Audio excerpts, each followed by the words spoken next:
Hey guys, this is The Pipe is Right. This is Dave and my friend Jordan. Hey guys. Today I was going to make a pipe video anyhow, and Jordan came over and we were running around doing some errands, and we decided to throw up a video while we were at it. So today we're smoking a couple of my pipes. Sure this is an optical illusion? I think so. You probably don't need that much because I don't have much more time.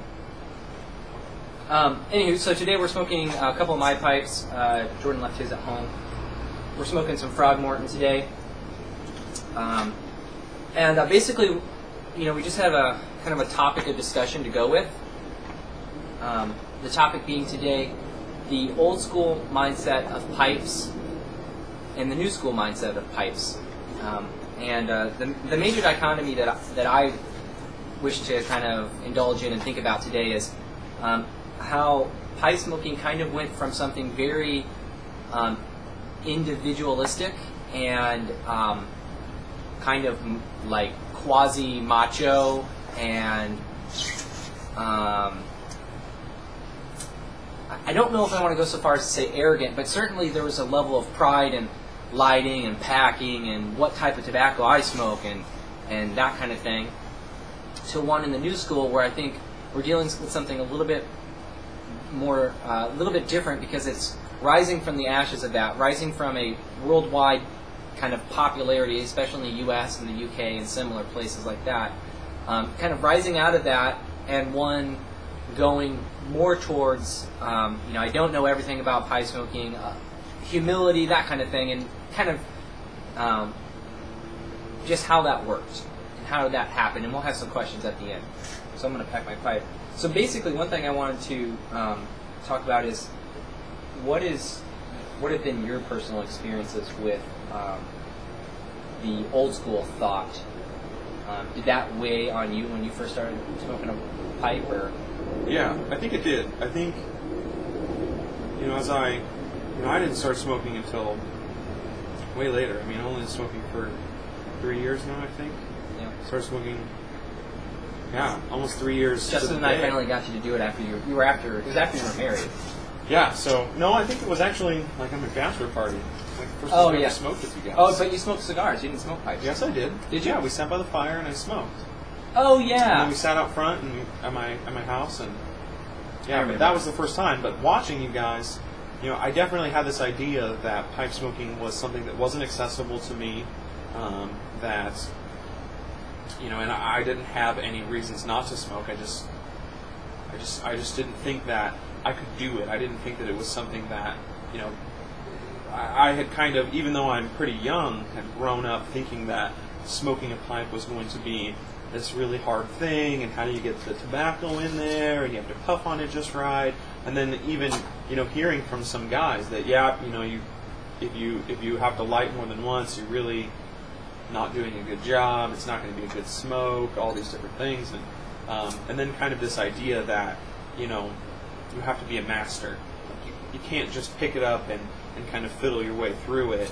You have to be kind of like an old sage in order to do it. I think seeing nothing but advertisements with older men, seeing things like Gandalf smoking. Here's this old man. We kind of have this picture in our culture that if you smoke, you realize. Saw an advertisement not too recently where it was kind of this ridiculous cartoony character, but they were smoking a pipe, and the picture of it was that even though this character was weird, it was childish almost. They were smoking a pipe, so suddenly it took it to this level of like wisdom and maturity kind of deal. My interactions with the older school of thought has been through, probably exclusively through media, especially like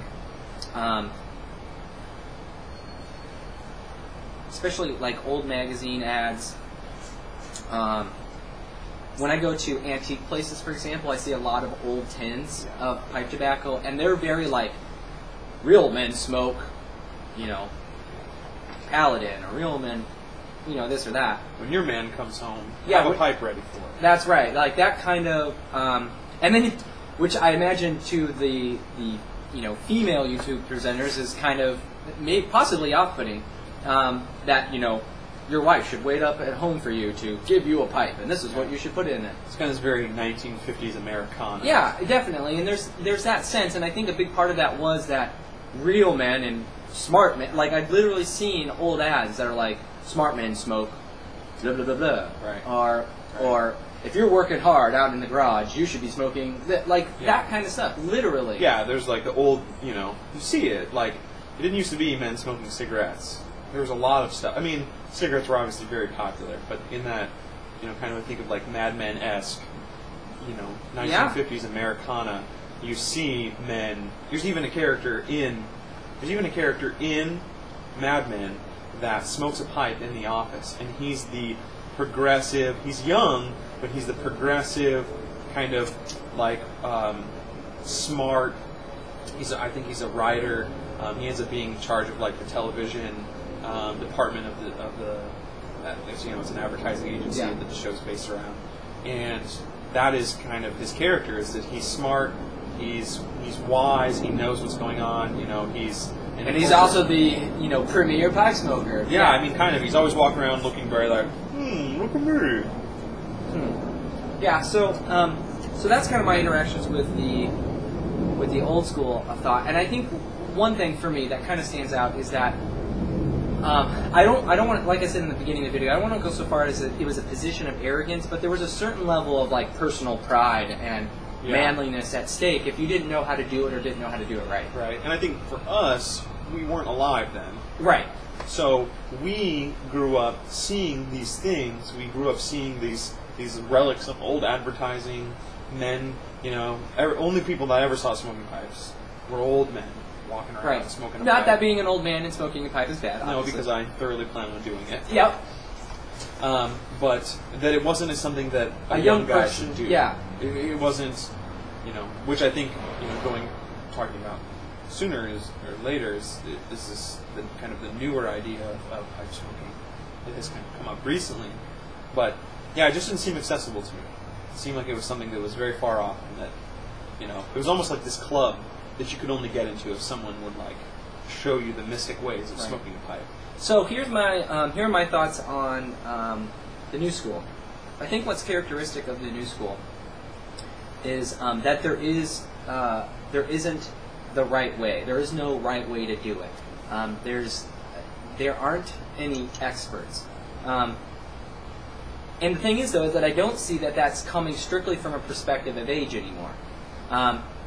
It's not younger smokers are kind of trying to get themselves in and change the culture specifically. Even the older gentlemen on that smoke on YouTube and the ones that I've met, they don't really have that thought that you don't let that pipe go out. No.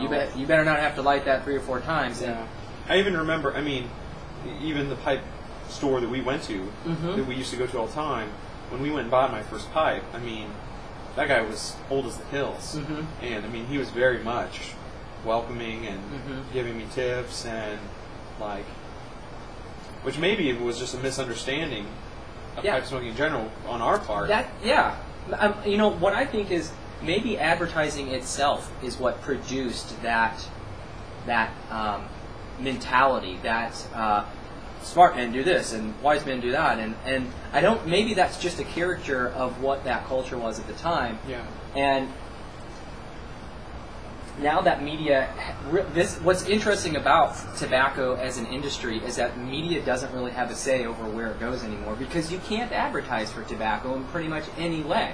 No, so now that I mean, in the context of a TV show, like going back to the Mad Men. Oh, right. Well, that's they've made smoking cool again. They all. I don't think that show single-handedly did it, but no. I think now that pipe smoking has become something that's accessible, because it's not something you have to be an expert at. There's no there's no prototypical pipe smoker out there now. Now we're dealing with something that's specifically very different. Yeah. A culture that is sprung from a tight-knit community of pipe smokers and tobacco enthusiasts. You don't have Prince Albert pipe tobacco running the world anymore, Right. which is, in my opinion, by and large, nasty tobacco. Now you have the experience itself is what really, really matters, and what It's happens. kind of like with the, and we should probably get to the kind of what the new school is, our thoughts on it. But you kind of have this idea of it's a craft. It's kind of the same Yeah. thing that's happened to beer. It's the same thing that's happening to drinks, to the cocktail. Yeah. That kind of You're idea. seeing a lot more microbreweries, Mhm. and you're seeing a lot more craft drinks and that kind of thing. You're seeing the same thing with, you've got the little guys making this, guys crafting their own blends of tobacco. Yeah, and now, like, pipe smoking, the focus is not so much on, obviously smoking tobacco is the point, but it's not merely smoking a substance in an object. Now there is a craft behind getting it done in the first place, which is why we focus so much on YouTube with stuff like how to smoke it. So many guys do series on how to smoke your pipe. What are you doing wrong? Yeah. What is it that you might be doing wrong that's producing a certain result? Yeah. What kind of tobacco is best for you? That kind of stuff. Like, you're getting a lot more talk about the craft of actually handling the pipe and getting that done and smoking To the pipe. give you the optimal experience. So let's talk about a little bit about the new school and our thoughts on that. Besides, how did we get here? Yeah. How did we? Well, I think the main thing that led to the new school thought, and I think it started from, I think there is somewhat of a mystique about it for younger guys, Yeah. and I think that, that mystique of, wow, this is an old world, an old thing to do, and I think a lot of times you're seeing in our culture with young people, they're more and more wanting to connect with something old and in the past. Yeah. There's a lot of stuff we could say about culture.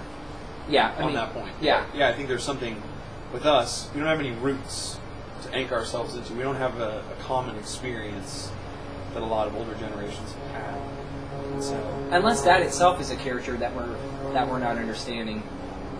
I don't know. I think with pipe smoking, I think what we get from it, from young guys, and that's really the only place that I can speak from, and I'm not ashamed of that, but that happens to be where I'm at. I think for me, a lot of it is I want to be connected with something older, and I want to be connected to that, and I want to be connected to something that I enjoy, that is kind of a craft, is kind of a hobby, but I don't want all the baggage of that old media. right. Being the best, and this is how you do it if you're doing it the right way, and that kind of thing. You know what I mean? Yeah.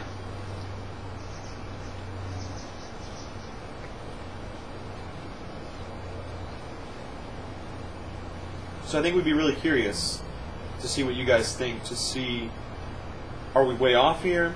Is this crazy? Have we, especially some of you guys who are much older than us, have we completely misinterpreted things? What was your experience? If you grew up in the 50s, if you lived during those times when kind of the Americana idea was in its full flesh out idea, and then what was your experience getting into pipe smoking? Was any of that a barrier to you, or was it the draw, like it was for me, kind of this craft idea of it being a hobby, the intricacies of smoking tobacco, the intricacies of the flavors of tobacco, the intricacies of what kind of pipe you're smoking out of, how do you do it? Something I'd like to hear too is, how much did YouTube influence you to pick up the pipe, or maybe continue the pipe? Did YouTube itself make it accessible to you? It's incredible that such a modern invention would contribute, in my opinion, so much to something so old, something so historic and so in the past. So 'Cause that was your experience a little bit, wasn't it? Mm-hmm. I really stuck with it because YouTube's maintained a support system for me in a lot of ways. So, but we're bumping our heads against 15 minutes, and that's about the max that you can get on YouTube now. So, your thoughts, guys.